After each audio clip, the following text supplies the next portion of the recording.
Hi, welcome for attending today. This is Rick Schwartz with Schwartz and Schwartz, obviously. Wanted to just hop right into this right from the start. We're going to talk about some of the key points and changes to the current Tax Cuts and Job Act that was put in place at the end of 2017, but really doesn't take place until this tax year, 2018. So I'm going to hop right in and talk about both the changes to personal taxes and a little bit with the business taxes, but probably focusing a little bit more about changes for personal taxes this year. So the legislation was passed this past December, or last December, actually, a year ago, right at the end of the year, everything happened. But all of the changes, except for a few with regards to businesses and depreciation, really don't take place until this current tax year of 2018. And it does end after 2025. So really, it's only in place for 8 years, and everything, unless things are extended, are going to revert back to how they were prior to this tax rule change. So some of the major changes with regards to individual taxes are they lowered tax rates across the board. So you're going to see it when you do your tax return this year. I'm going to talk about it a little bit more depth in a minute. The SALT issue, state and local income taxes, that are now limited as a deduction, which was the big issue, and what some of the states are actually fighting the federal government on to try to get reverted back to what it was before. Especially some of these states such as California and New York, where they're paying a lot in real estate taxes and state income taxes. They're going to see that deduction limited on their tax return this year. The standard deduction was increased. Many people are going to actually be taking a standard deduction that haven't taken it in past years due to the limitation on deductions and the increase on the standard deduction. There's a child tax credit that got expanded that quite a few of our clients are actually going to realize this year. I'm going to talk a little bit about that in a minute or so. And AMT, which is everyone's concern over the past years, is pretty much going to disappear for most clients, I believe. So, and we'll get a better feel for that this tax season. But just the way that the current tax rules are working with regards to increased exemptions for AMT is going to, believe, have a favorable impact on most of our tax-paying clients this year. For businesses, the big issue is lowering the tax rates for corporations. There is an increase in the amount of depreciation that corporate and actually individuals are allowed to take on their tax return with regards to asset purchases. And the big issue that is actually very complex, we're still trying to figure it out. There's a 20% pass-through deduction, and I'll spend a few minutes on that in a little bit when we start talking about changes related to businesses. So as you can see, there's pretty much a 2 to 3% drop in the tax rates for individuals this year. The lowest tax bracket at 10% really hasn't changed, but everything else is either a 2 or 3% drop, or actually the 28% tax rate dropped to 24%. So as a whole, I think as an average tax rate for individuals, you're going to see about a 2 or 3% actual average tax rate drop when you look at your tax return this year. So for married filing joint filers, again, the 10% really didn't change. Your first $19,000 of taxable income is still taxed at a 10% rate. From $19,000 to $77,400 is now at a 12% rate, and you can see the brackets across the board going all the way to the new top bracket of your income if you're married above $600,000. Previously, that top rate was at a 39.6% rate, so that dropped by about 2.5% this year. And just to clarify something, because I do get this question from clients quite often, is the concern about earning additional income and then all of a sudden they're in a higher tax bracket. So what's not happening is all of your income being taxed at that tax bracket. So say your income, taxable income, as an example, is, let's say you're in a 32% tax bracket. Let's say that your taxable income is $399,000. So the very top of the 32% tax bracket. Earning maybe a 1099 miscellaneous from another job that pays you an additional $2,000 now puts you at $1,000 of taxable income. That doesn't mean that every dollar is now taxed at 32%. So no matter how much money you're earning during the year and paying taxes on, your first $19,050 will always be taxed at a 10% rate. So it's only the additional dollar that you earned that pushed you above that $400,000 taxable income threshold is the amount that's going to now be taxed at a 35% rate. Everything from 315 to 400 remains taxed at 32% and so forth on down the road. So it's not too big of a concern. It's just that additional dollar now is going to be taxed at a couple of percent premium from what it was taxed at before. Okay, for single filers, again, the tax brackets, your first $9,500 remains at 10%, but then 9526 all the way to 38.7, where that was a 15% tax bracket last year. It's now a 12% tax bracket in 2018. In going forward, they will adjust the brackets a little bit going forward, but those are what the rates are going to be. Okay, let's talk about the SALT deduction for a second. So in the past, you're allowed to take a deduction on your tax return for the total amount paid for your state and local income taxes, which were withholding taxes from your W-2 paid to Massachusetts or New York or California, whatever state you're residing in, and they're withholding taxes to, as well as any estimated tax payments to the state, plus your real estate taxes paid on your home, plus your personal property taxes for those who live in Massachusetts. That's your automobile excise tax. In the past, that was unlimited. Whatever you paid, you were allowed to take on it as a deduction on your tax return. Beginning in 2018, this is the big concern. That's now capped at $10,000 as a deduction. So that's what everyone is complaining about, and especially these high income earner states that pay a lot of state income taxes, and also they own expensive houses, are paying quite a bit in real estate taxes. So there is a limitation going forward. I'm going to show you in a minute. It's not as severe as it looks like on paper right now.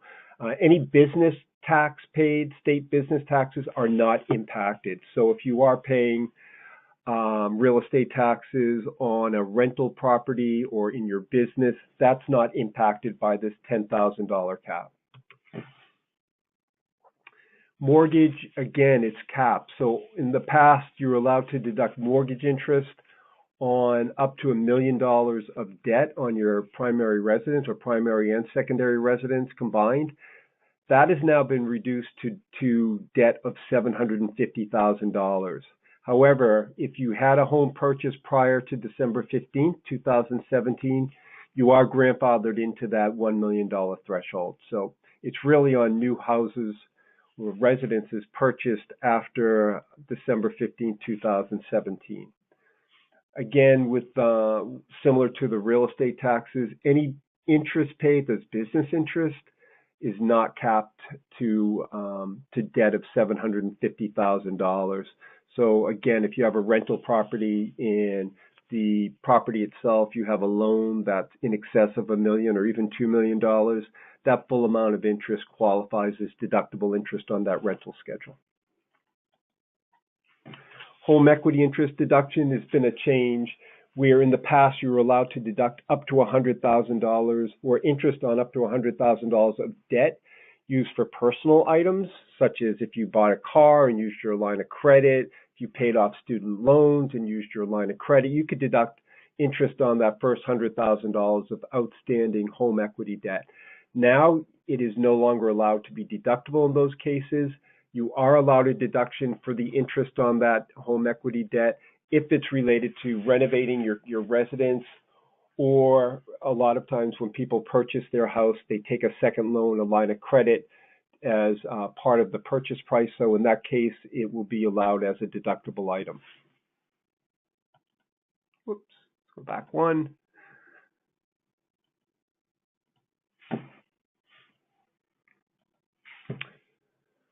With charity, okay, that actually is not limited. They actually allowed you an increased amount of charity. Most of my clients don't hit the threshold. In the past, you were allowed to deduct up to charity in the amount up to 50% of your adjusted gross income. So if you had income of $200,000 on your tax return, you were actually allowed charitable donations as much as $100,000, 50% of that threshold, which very few people actually donate that much, where it's as high as 50% of their income.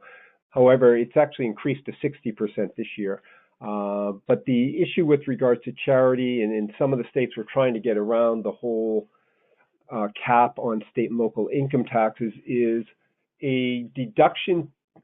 There are some states, Massachusetts has, I think it may be with regard to rehab credits, where if you make a donation, but then you get a state income tax credit for a percentage of that donation. I actually have a client that has this every year with regards to a certain charitable fund in Indiana, where their donation that they give to this fund in Indiana, they're actually allowed 50% of that as a tax credit on their Indiana tax return. So going forward, the way that's going to be treated, IRS will only allow you to take a charitable deduction on the federal return for the difference between the total amount of that charitable deduction less the tax credit you're getting at the state level for this taxpayer in Indiana. So there is one in Massachusetts. I don't really see it. I don't recall what it was, but I think it is in regards to rehab projects in Massachusetts. Okay, miscellaneous itemized deductions. There is a portion of your itemized deductions that no longer are going to be allowed. And what this includes are your unreimbursed business expenses. And these are for employees that work a job, receive a W-2, but they have expenses such as unreimbursed, maybe tuition, or they have to pay for licensing on their own, or travel costs, and their employer's not reimbursing them. You could actually take this as a deduction on your personal tax return. It's no longer going to be allowed. Same with tax prep fees that are allowed to be deductible on your personal tax return, investment expenses, as well as the safe deposit box fee. So all those items that were allowed in the past are no longer allowed. To be honest with you, most of these items, when they were deducted on your personal tax return, ended up getting negated via the Altman calculation. So and usually they're not deductible until the aggregate amount of these items exceed 2% of your adjusted gross income. So for many of my taxpayers, it all fell underneath that 2% threshold. And even when they did exceed that number of 2% of your adjusted gross income, that deduction ended up being negated via the Altman calculation. Other items that are no longer disallowed are personal exemptions. In 2017, that amount was $4,050 per taxpayer, spouse, and dependents on the tax return. Again, a lot of those deductions for the exemptions ended up being disallowed. Either one, once your income exceeds a certain level, it's phased out. And a good amount of my taxpayers, it was phased out so much that they got zero for that exemption. And then even if it was allowed, if they were subject to the alternative minimum tax, the allowance for that exemption is negated and becomes zero. So again, most of our clients weren't even getting the exemption deduction on their tax return. Moving expenses, if you relocate to another part of the country with regards to a new employment opportunity, again, you're allowed to take those moving costs, your travel costs, and shipping of the items from here to the new location were a deductible amount in your tax return, no longer allowed beginning in 2018. Roth recharacterizations, I didn't see this often, but I did see it occasionally. If you were to convert a traditional IRA to a Roth later on in the year, you decide to undo that conversion.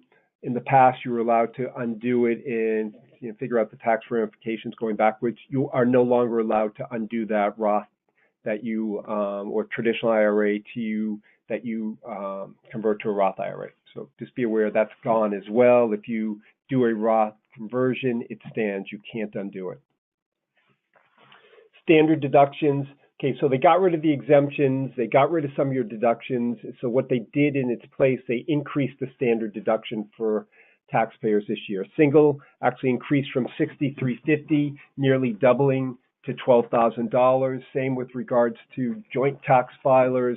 They increased that standard deduction from $12,700 to $24,000. In head of household filers, went from $9,350 to $18,000 as a standard deduction. Okay, with regards to AMT, I'm going to spend a minute on this because so many people have been impacted by AMT, alternative minimum tax, not really understanding it.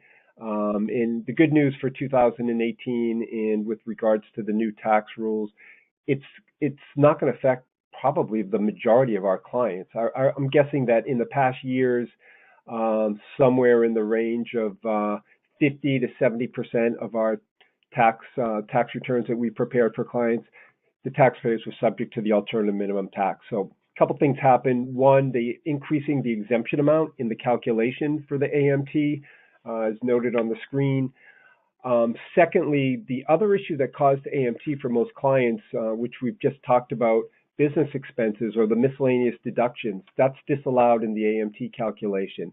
Well, miscellaneous deductions are no longer allowed on the tax return, so that is going to disappear as a add back item for the AMT calculation. Secondly is state and local income taxes. That was the other big issue that caused most of our clients to fall into the AMT. A lot of our clients, they own expensive houses, they pay a lot in real estate taxes. AMT negates that deduction on your tax return. So having that now capped at $10,000, the state and local income tax deduction, as well as getting rid of the miscellaneous tax deduction as an itemized deduction on your tax return, are essentially getting rid of the two items that caused the majority of our clients to fall into the alternative minimum tax. So my guess is that the majority are going to no longer be subject to the AMT that were subject to it in the past. So you'll notice that on your tax return. New this year or expanded is a child tax credit. And this is going to be big for a lot of clients that have children. So in the past, there was a credit for having a child under the age of 17 that was a $1,000 tax credit. However, it went away once your income exceeded $110,000. Beginning in 2018, for any child that is under age 17, you'll actually see a $2,000 tax credit on your tax return. And the phase out for this doesn't start to occur until your income exceeds $400,000. So quite a few of our clients that never saw this credit before are really going to, it's going to pop up on their tax return, and it's going to work in their favor, obviously, as it's a tax credit, which is a one-for-one reduction of your tax on your tax return, whereas a tax deduction is just reducing your taxable income before your taxes are calculated on your tax return. Additionally, for children over the age of 17 that are still your dependents, so primarily children aged 17 to 23 that are still in school and qualify as a dependent, plus if you have parents that are dependents on your tax return, there is an additional $500 tax credit per these individuals. Again, not to be phased out until your income exceeds $400,000. Kiddie tax, it's just changed this year for those of you whose children have significant investment earnings. In the past, it was based upon the highest tax bracket of the parents. Once the investment income exceeded certain thresholds, going forward, it's taxed at the tax rate of estates and trusts. So just be aware, it's just taxed differently this year. 529 plan distributions. In the past, it was allowed only for post-secondary education. So really, distributions were only allowed when used for college education or in higher. Beginning in 2018, you actually are allowed to take up to $10,000 annually per child, and it can be used for elementary school expenses if your child is going to a private school or other types of education that qualifies for K through 12. So you can use up to $10,000. Just be aware if you're pulling it out now, it's not going to be there for kids' education once they hit college. So you just got to balance this out. Divorce, I'm just going to quickly talk about that. Divorce agreements, anything executed as a divorce agreement, and this is after December 31st, 2018, alimony is no longer going to be a deduction for the payer, and it is no longer going to be income for the receiver. So in the past, alimony, if one spouse is paying or ex-spouse is paying it, they're allowed that as a tax deduction, where the receiver has to pick it up as income on their tax return. Somehow they're going to tax affect this going forward, determining the tax benefit that would have been for the receiver as opposed to, or for the payer as opposed to the tax income for the receiver. Somehow they're going to come up to a middle ground, is my guess. In any parties, if both parties are agreeing, you actually can amend your alimony agreement in taking into account the new rules. But to do that, you have to wait until 2019. And both spouses, ex-spouses, have to be in agreement to modify the change. So that spouse won't take a deduction, and the receiver spouse won't receive income on this. So what I'd like to do now, we talked about a lot of things, and just let's see what this actually means. All right. So walk through a couple of examples. First example is a married filing joint couple. They have 2 children. Their wage income is $350,000. They had a little bit of investment income. They do pay a mortgage. They have a charity deduction, and they had business expenses and investment expenses totaling $15,000 on their tax return. Okay, so if we look at the 2 scenarios, 2017 versus 2018, a few things stand out. On the was about the fourth, fifth line down, you see a shaded box in 2018. So in 2017, this couple actually had a $6,800 exemption deduction. That exemption deduction gone in 2018. If you look at the line itemized deduction, the first line below it, state and local income taxes, this couple paid $35,000 in 2017. They paid the same amount in 2018, but that deduction is now capped at $10,000. Okay, interest is unchanged, charity is unchanged. They no longer allowed 2% miscellaneous deductions in 2018, so that's now 0. So if you look, total itemized deductions in 2017, $67,300. They're only allowed $35,000 of deductions in 2018. Okay, so taxable income actually increased by quite a bit. However, on the other side of things, their tax is a little bit lower, $76,000 versus $73,600 in 2018. Again, AMT is the big issue. No longer subject to AMT in this calculation, so that's 0 as an added on tax in 2018. Plus, they're going to qualify for child tax credit on their 2018 tax returns. So the actual benefit from 2017 to 18, even though their taxable income is quite a bit higher, it's actually tax savings of $16,400 in this scenario. So it's quite large. Just the one thing to be aware of is although your tax has decreased in 2018, most likely the withholdings for federal taxes through your pay stub have decreased as well, because they did update the withholding tables in February of 2018. So it's not all of a sudden you're going to see an extra $16,400 of refund coming back when your tax return is prepared this year. Most likely you've seen that $16,400 in your pocket throughout the year.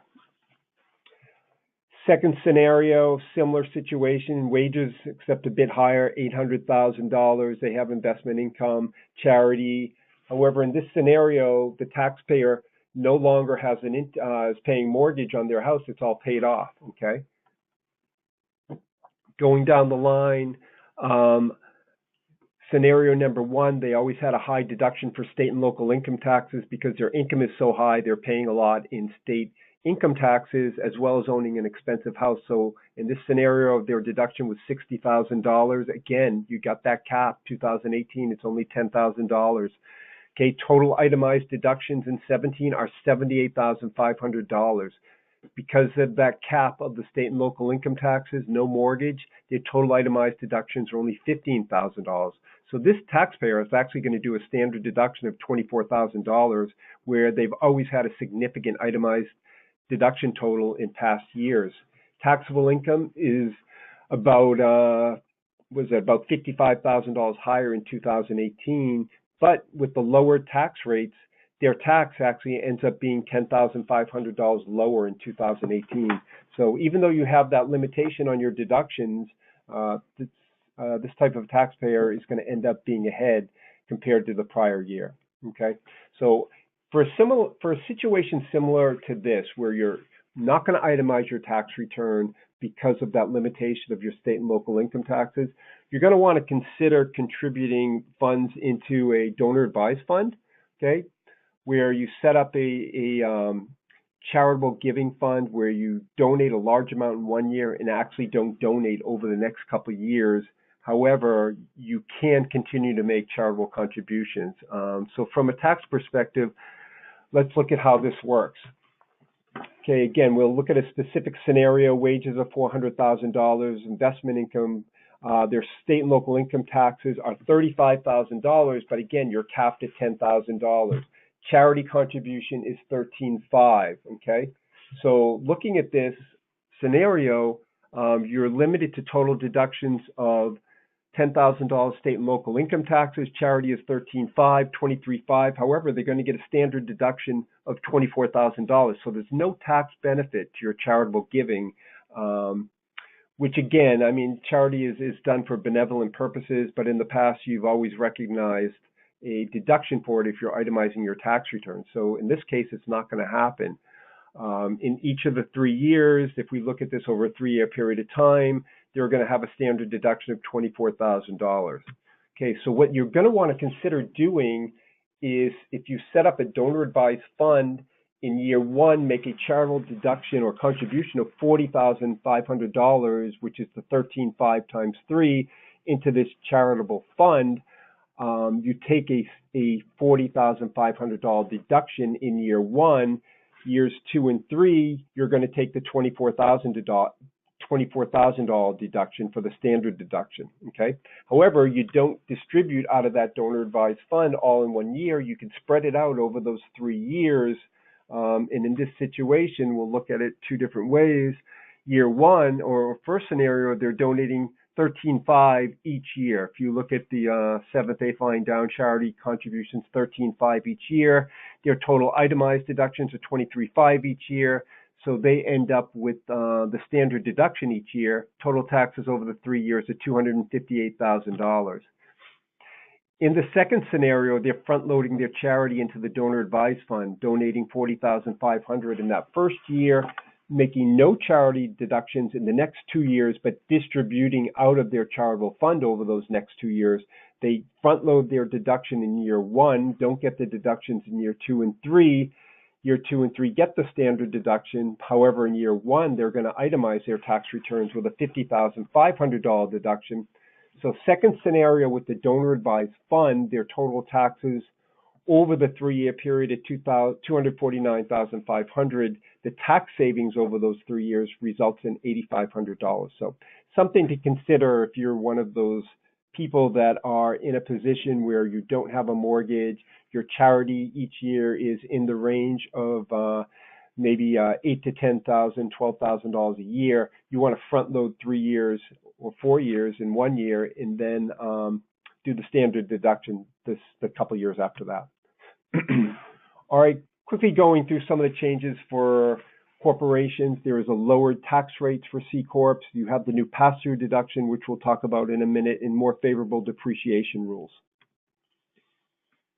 Okay, in the past, dental and medical practices, which are considered personal service corps, were taxed at a flat tax rate, the corporate flat tax rate of 35%. That new rate has now dropped to a 21% tax rate. With regards to an S Corp, it's a pass-through entity, so there is no tax paid by the corporation. It's passed through to the owners. The net income is taxed to the owner. Well, with the new tax rules, there is now a 20% pass-through deduction for that net income of the S Corp or of any pass-through entity. So it's an additional deduction on your tax return that didn't exist in past years. However, there are limitations, okay? The 20%, it qualifies for the Schedule C if you're a single member LLC, or if you're a sole proprietor. 20% of that net income on your tax return will now be a tax deduction on your tax return. Again, subject to limitations, which we're going to look at in a minute. Schedule E, which is rental income, if you're showing positive rental income after your deductions for your rental expenses. K1s from a partnership, K1s from an S Corp, all subject to this new 20% pass-through deduction. Okay, the new deduction is limited to the lesser of 20% of your qualified business income and 50% of wages paid by the entity. So there need to be wages if your income exceeds certain limitations. Okay, and these limitations are if you are married, if your income falls below, and this is taxable income, falls below $315,000, or if you're single and falls below 157.5, there is no limitation based upon that wage limitation. Once your income exceeds that 315 or 157, there's a gradual phase out. If your income exceeds 415 or 2075, you will not qualify for this limitation. If you will not qualify for this deduction if you are not paying wages. So that's part of this whole calculation. Secondly, trades or businesses that provide services in the fields of health, which includes dentists and doctors, law, accounting, actuarial, performing artists, consulting, athletics, and financial services. Essentially, they're businesses where the owner of the business and the reputation of the owner generates the income. So they're pretty much personal service income that is generated. Okay, there is a limitation on this as well, where you can take this deduction or not. Again, it's the same phase outs between 315 and 415 for a married filing separate. Well, that's actually should be married filing joint tax return. And if you're single, if it's between 115 and 2075, again, you have that same phase out. So if you are in the health care industry and you have pass-through income and your taxable income exceeds $415,000, you are not going to qualify for this new 20% pass-through deduction. So where many of our clients are still going to qualify for this deduction is if they are married and only one wage earner in the family. If there are two and they're both in the medical healthcare profession, say two doctors, doctor and a dentist, so forth, or an attorney in a self-employed dentist, most likely they're going to be above that 415 threshold, and they're not going to qualify for this deduction. So it is based upon income limitations that you have to be aware of.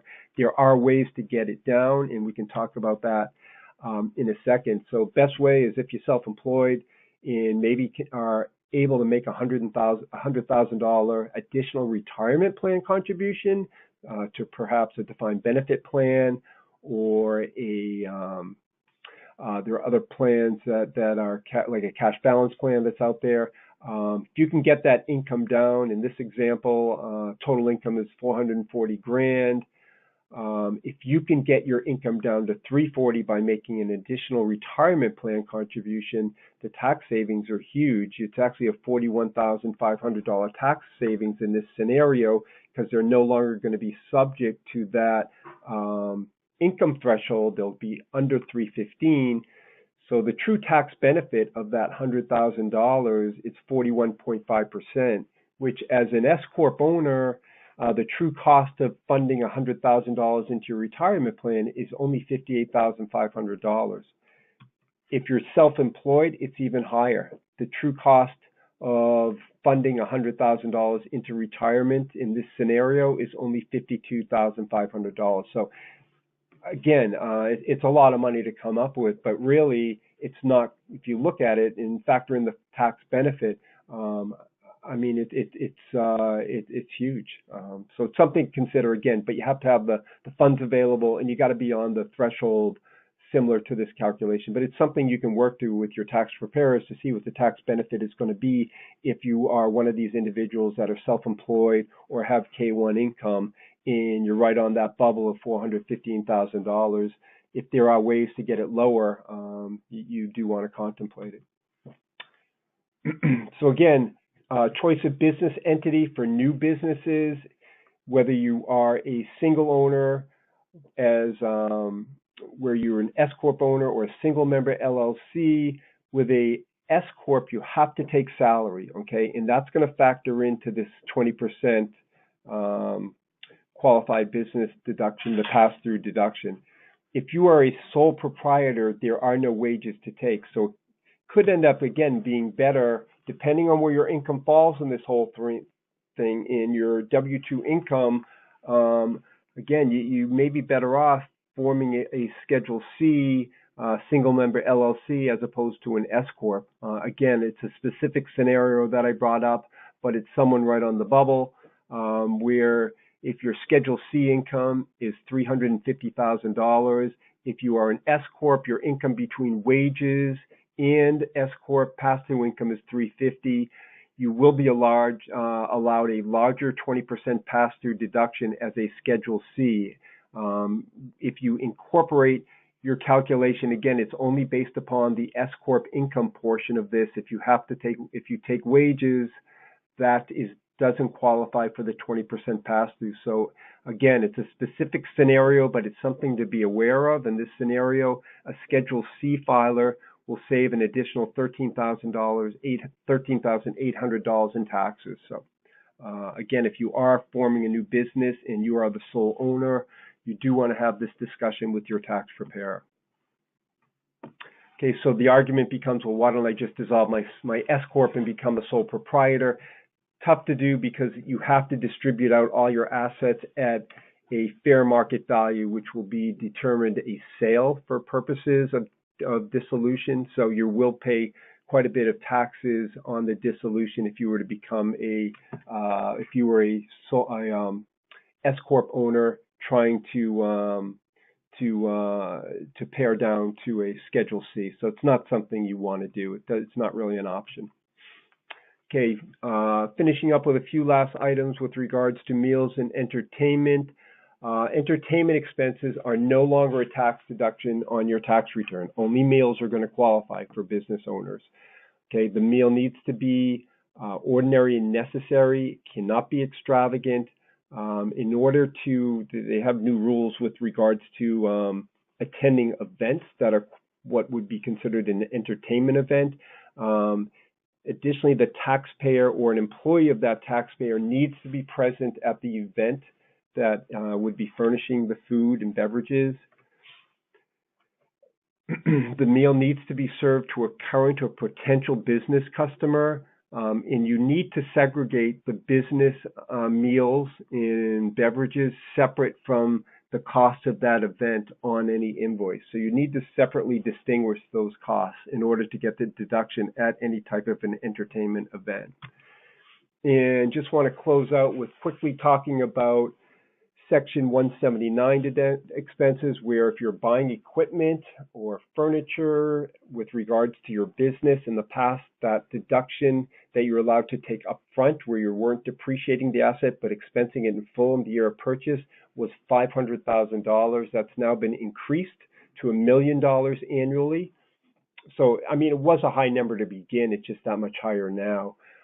Bonus depreciation, where you decide not to take the 179 deduction in the past, you're allowed to front load 50% of that cost as a deduction in year one. Well, now you can actually expense $100,000 in year one, and these are items that you wouldn't qualify to take as a Section 179 deduction, mainly based upon limitations based upon your ownership in the company. And thirdly, bonus depreciation in the past only applied to new property that was purchased. If you are buying used property that someone else had ownership of in the past, you were not allowed to take that bonus depreciation. Beginning in 2018, you now can take that deduction if you say buy a used computer or a used, if you're a dentist, a used dental chair from somewhere. Now you can take 100% of that cost as a bonus depreciation deduction on your tax return. So that's pretty much the majority of the changes that I think are going to affect our taxpayers this year, both from business and individuals. If you do have additional questions, feel free to call our office. We'd be happy to run through specific scenarios or answer whatever questions you may have. So I do want to turn over the discussion to Alex Oliver from First National Corp. So Alex, I'm going to switch it over to you and let you continue with the presentation. I thank everyone for attending today, and hopefully you found some value in this. Thank you very much. Great. Thank you, Rick. And I appreciate all that introduction here, because we've got some steps here that I'm going to try and recommend to you Over the next 10 minutes or so, just some reminders as we approach the year end. There's a couple of deadlines that I keep in mind here of December 31st and April 15th. And I'm going to recommend a few strategies that may or may not be relevant, some that you've used in the past and some that have become more important now that the tax bill has been put into place. So just as a brief introduction here, First National Corporation, we're a registered investment advisor. Our main role is serving as essentially the financial quarterback for a little over 400 families now, working in conjunction with Schwartz & Schwartz with a lot of their clients, implementing tax strategies, but also implementing investment strategies based on their whole financial life, whether they're approaching retirement, getting ready to send their children through college, etc. We also work with several 401k plans, which we won't talk too much about in that role, but just something that you can keep in mind. We're acting as a fiduciary for our clients, meaning that we're that word has been thrown around a lot in the last couple of years with the Department of Labor rule, meaning that we act in the best interest of our clients and really learn about their situation to figure out which strategies make sense. So with that, just a quick disclaimer here. Everything that I'll talk about today may or may not apply to you, so I would certainly encourage working with your own financial advisor or asking us further questions before implementing any of these strategies. This is just for informational purposes, as always. So let's start out with just a couple of basic ones here. Again, 12/31 deadline on this. We've talked a little bit about in this presentation how our standard deduction has increased, which means not many people will be itemizing this year. And as such, one of our best and easiest tax deductions is to defer money into our 401k. So this will just be a reminder that if you are not doing that, you've got maybe 2 paychecks left to increase your deferrals. If you have a decent amount of savings in your checking and savings account, or you got a nice Christmas bonus, some of my clients will defer almost 100% of their final paychecks to try and get up to that $18,500 limit for 2018, with another $6,000 contribution if you're over the age of 50. So at the very least, I would consider putting a little bit more into that. Remember, the game that we're playing here is if we are 45, making a certain amount of money, are we going to be in a higher tax bracket now or when we're 70 and taking the money out? And very likely that is today when you're at a 24 or 32% federal income tax bracket plus a 5% state income tax bracket. That will drop to maybe a 10 or 12% federal income tax bracket once you're 70 years old. So a huge tax savings there.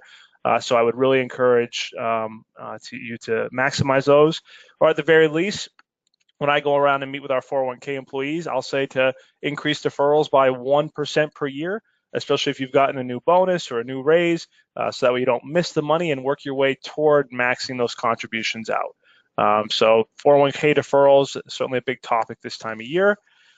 Tax loss harvesting. So this refers to not 401ks or IRAs, but if you have a taxable investment account and you hold investments in there, stocks, bonds, mutual funds, and inevitably this year, especially in the last couple of days, some of those investments will have losses associated with them, particularly in large cap stocks, commodities, even international stocks and emerging markets, small value stocks. We have a lot of losses in the investment market in 2018 as compared to 2017, which does present an opportunity to try and limit your tax exposure. You can do one of two things. You could start to sell losses and offset gains. So let's say you bought Amazon years ago and you've got a large taxable gain there that would be subject to a capital gains tax if you were to sell it. You could sell off another security. Let's just say you had $10,000 in losses in General Electric. You could match that $10,000 in losses to your $10,000 in gains in Amazon and avoid that tax exposure.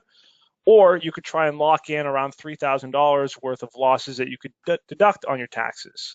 One thing you'll want to be careful here is that you avoid wash sale rules. That's what I talk about here in bullet number 3, where if you were to sell General Electric just to lock in a loss, but then buy it back within 31 days, that wash sale will prevent you from deducting that and taking a loss. So this is more applicable when you're talking about mutual funds. You want to make sure that you are not purchasing something that is substantially equivalent to that investment. So we can't just trade out of a Vanguard S&P 500 index fund and buy the Charles Schwab S&P 500 index fund. We've got to maybe invest internationally or invest in a small cap fund or something like that. But this is a very easy way, again, especially with all of the volatility the last couple of days, that you might want to look at your taxable investment accounts and see where you can tax loss harvest your gains and your losses. Okay, that these last two items had a December 31st deadline. Essentially, this is the time of the year that you should be thinking about these kinds of things. Same thing here with required minimum distributions. Just as a reminder, if you're over the age of 70 and a half, you have minimum distributions that you're required to take from retirement accounts if you are no longer working. These will amount to anywhere between 3 to 15% of the overall account value. And there's a big penalty if you don't take that required minimum distribution. If you were supposed to take $10,000 out of a specific IRA, you'll actually have a 50% penalty. Yes, 50% penalty on that. So in this case, it'd be a $5,000 penalty. So you want to make sure you're taking that required minimum distribution. But some people, because they've saved so much for retirement over the years, their required minimum distributions are much higher than the income that they actually need. So they don't necessarily want to pay taxes on that. And one way to avoid that is to donate your required minimum distributions directly to the charity. So in past years, maybe you've taken money out of your IRA and then taking your checking account and just written a check to the American Red Cross. I would advise you, if you're in a position, again, over the age of 70 and a half, to actually donate your IRA RMD directly to the American Red Cross. In fact, you don't have to necessarily just do the RMD. You can do up to $100,000 per year from an IRA and donate it to the charity. And again, the point here is that you're avoiding the income tax completely. If you were going to be paying a 12 or 22% federal income tax plus a state income tax, and again, you didn't need the money, send the money directly to the charity from your IRA. And you can certainly have an advisor or a Fidelity or a Schwab help you with that. Rick has also mentioned already about the donor advised funds, our last bullet point here. This is a strategy that's been around for a while now, but much more important here in 2018 with the new tax bill to try and lump up your contributions. You could consider donating things like appreciated stock. So again, going back to Amazon, you have a big taxable gain in that security. You don't want to sell it off. You could donate that directly to a donor advised fund, and then over time, distribute that to the charities that you wish. So just a couple of strategies here. If you do have charitable intentions, we just have to remember, what is the federal government doing with this tax code? A lot of times it's incentivizing us to be a little bit more proactive with our financial plan, and this is a really good example of that. So December 31st deadline on this one as well. I do want to just take an eye toward the April 15th deadline, some other maneuvers that we can make to try and maybe lower our tax bill or just other things in general. Health savings accounts, again, much more popular in recent years and hasn't been in the past. This is going to be applicable for those that have a high deductible health plan. So a high deductible health plan is defined if you're single, having a $1,350 deductible, a family plan with $2,700. Take a look at your health plan. I mean, I certainly wouldn't encourage necessarily moving health plans just to utilize a health savings account.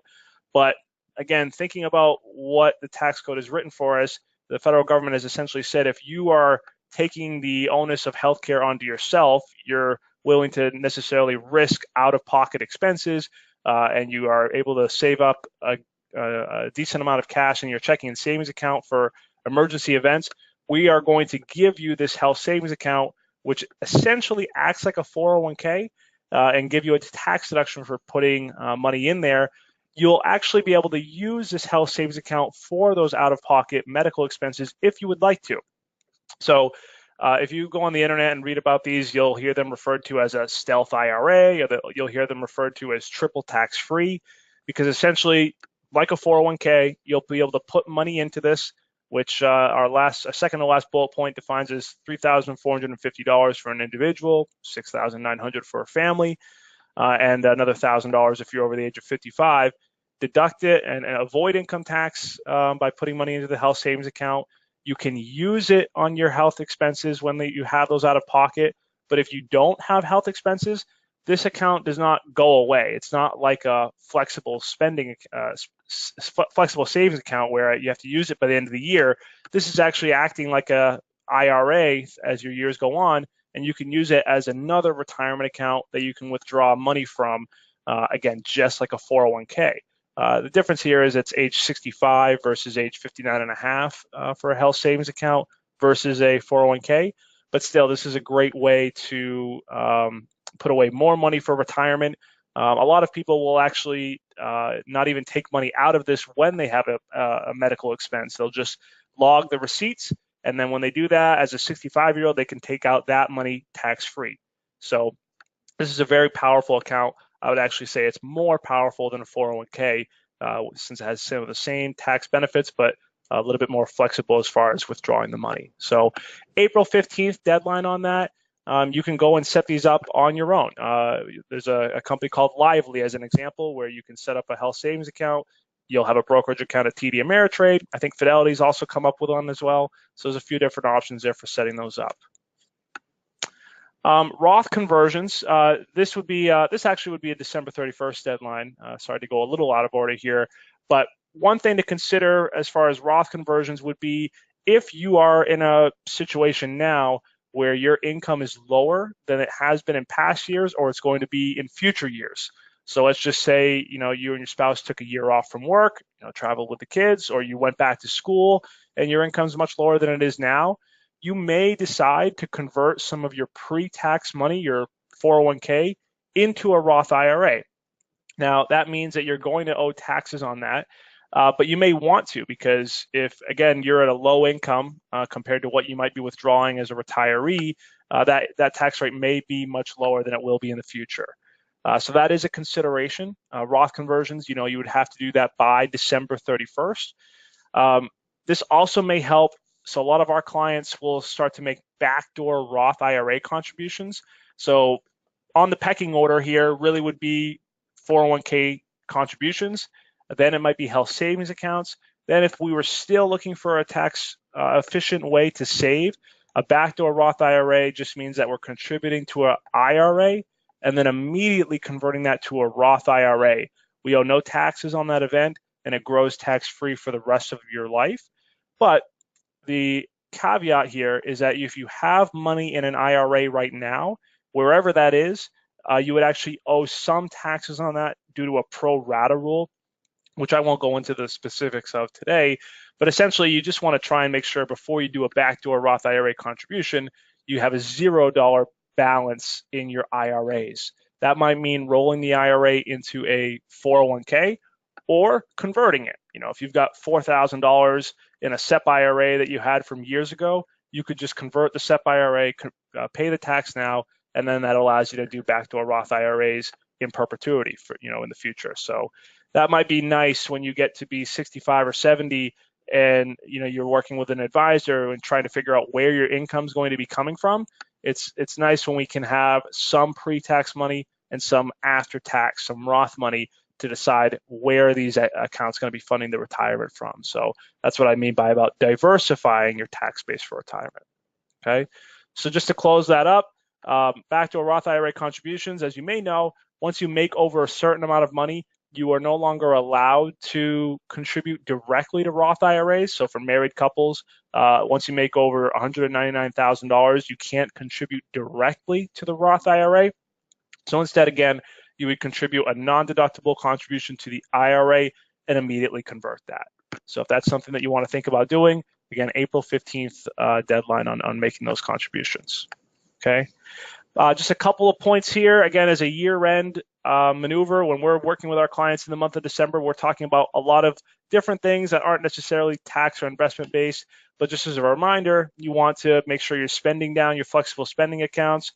Go get your checkups done now, or some flexible spending accounts might give you a few months in 2019 to get that spent down, but just make sure you're using those up. Review your beneficiaries in your estate plan. It's a nice, again, time of year to make sure that if there's been any changes in your family, that you review your accounts and make sure these are current. Look at your overall retirement and college projections. Everything I'm talking about so far today has really just been, it's going to be dictated by that big overall financial plan and then we'll pull the levers that make sense. So see where you're at on retirement and college projections as to where you would like to be. And then finally, I would say rebalancing your investments. We see this a lot where our clients, if they were managing on their own before, they may be very weighted toward United States stocks.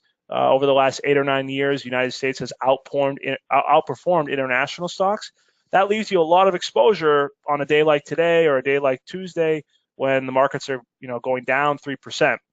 So typically you want to be rebalancing these. We rebalance our accounts every quarter to make sure that we are not overweight United States stocks and underweight the rest of the economy. The United States only makes up half of the economy in the world, so we want to make sure that we have exposure throughout that. So make sure you take a hard look at that so that we don't go into 2019 facing maybe some big losses.